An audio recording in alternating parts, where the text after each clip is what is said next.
Hello, I'm Dr. Robert Groff, founder and CEO of Righttime Medical Care, and this is your Apple Per Day. Today we'll be discussing closed head injury or concussions. Head injuries, or concussion, as it's called in the clinical term, occurs in 10% of all contact sport participants yearly. 63% of these occur in football, but it can occur in wrestling, lacrosse, basketball, and probably more importantly, not recognized, females and males doing gymnastics and cheerleading. It's important to note that participants in other contact sports can sustain the same severity of injury. The sports that we worry about, ice hockey, lacrosse, basketball, wrestling, and even cheerleading participants. It is now clearly recognized and known that cumulative effects from repeated concussions can lead to chronic brain injury.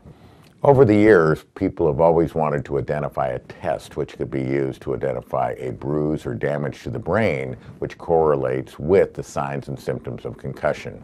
A bruise on the brain is easy to identify when it's there and clearly can be followed until improvement, recognizing the time when an athlete probably will be able to participate. However, most concussions are not associated with identifiable changes on X-ray, CAT scans called CTs, or MRIs.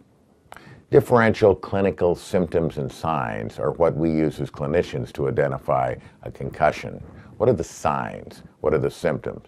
The symptoms are headache, nausea, balance problems, double vision, photosensitivity, meaning increased sensitivity to light, feeling sluggish, feeling groggy and foggy, change in sleep pattern, cognitive or brain function problems. What are the signs? The signs, they appear dazed, they may lose consciousness, they may have personality or behavior changes. Most importantly, more important than loss of consciousness, is amnesia for the event and for the facts that preceded the injury. When the athlete cannot remember the score, when the athlete cannot remember the play, they cannot remember the city, the day of the week, that's a significant change to their brain. So post-traumatic amnesia carries a more significant impact on longitudinal observation and recovery than loss of consciousness. It's important for any participating athlete or overzealous parent or coach to recognize that any head injury can be serious. If any of the signs or symptoms which were previously described occur, the participant should be taken out of the sports event immediately and allowed to fully recover, which can take up to 14 days. Parents should recognize that it's important for them to protect their child's head, since the damage which occurs through repeated concussion can lead to lifelong problems. In an effort to clarify the extent of the damage from a concussion, many research studies have been performed. Most of the significant research has come from the University of Pittsburgh, where they've had an opportunity to study professional football players.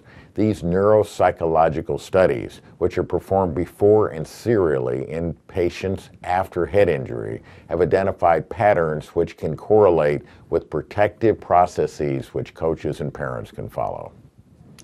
You should check with your community resources, your coaches, your athletic association, your sports medicine physicians, your psychologists and neuropsychologists to see if they have the capacity to do pre-participation screening to document what the normal neuropsychological functioning for each athlete may be. If headache occurs, if injuries occur, head injury occurs, it's important to do serial follow-ups to ensure that there has been no change in the functionality of the brain, even though there may not be an identifiable damage occurring by CAT scan or MRI. What are the later signs of post-concussion syndrome?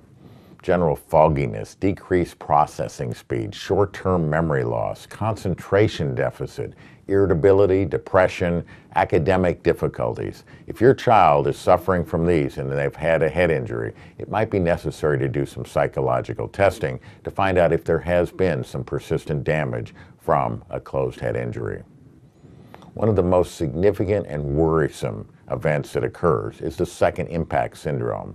These are children and participating athletes who have had a concussion and return to athletic activities and sustain a second concussion within 14 days, leading to severe intracranial pressure increases and brain damage. Be cautious. Do not allow a participating athlete to return to full activity until all symptoms of the concussion have been resolved, physician is given clearance, and in the best of all cases, neuropsychological testing done to assure that the functionality, not the observed bruise on the brain, but the functionality of the brain has returned to normal.